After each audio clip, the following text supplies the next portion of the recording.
L'application FaceApp est devenue virale depuis le début de la semaine, même dans cette populaire émission matinale américaine. Elle permet d'utiliser votre photo et de vous faire vieillir de quelques dizaines d'années. Les résultats sont surprenants. Ou parfois dérangeants.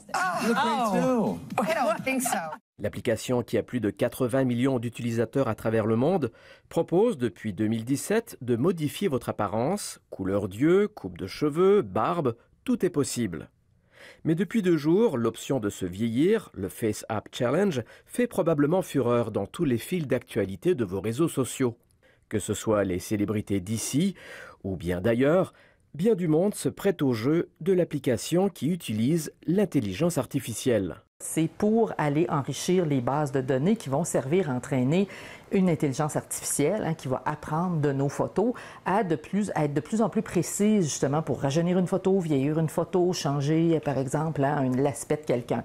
Alors, est-ce vraiment inoffensif? Si c'est gratuit, c'est nous le produit. La première question qu'on devrait se poser quand on installe l'application, c'est comment ils font de l'argent, d'où vient leur argent, qui est derrière cette application-là. Dans sa politique de confidentialité, FaceApp mentionne qu'elle enregistre les photos et leurs métadonnées, ainsi que les informations personnelles des utilisateurs, leur localisation géographique et leur historique de navigation.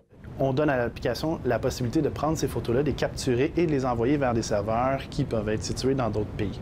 L'entreprise qui a développé l'application est russe et son serveur est situé aux États-Unis, ce qui peut compliquer les choses en cas de problème. On ne peut pas contrôler de manière légale ou de manière structurelle à travers des standards en sécurité de l'information ou à travers un cadre légal qui dit vous ne pourrez pas utiliser ces données biométriques-là afin de le revendre à un acteur X, une organisation criminelle Y. Donc, il y a énormément d'enjeux à ce niveau-là. Bref, la prudence reste de mise, même si tout est relatif dans votre univers numérique. Vous avez publié hier des photos de votre party d'anniversaire. Vous avez des photos de vos enfants, de vos animaux domestiques. Et pourtant, là, tout d'un coup, c'est cette application-là qui vient justement chatouiller votre côté chevaleresque, d'empêcher les gens de toucher à vos données. Ici, dans de très très longues années, Frédéric Arnould, Radio-Canada, Montréal.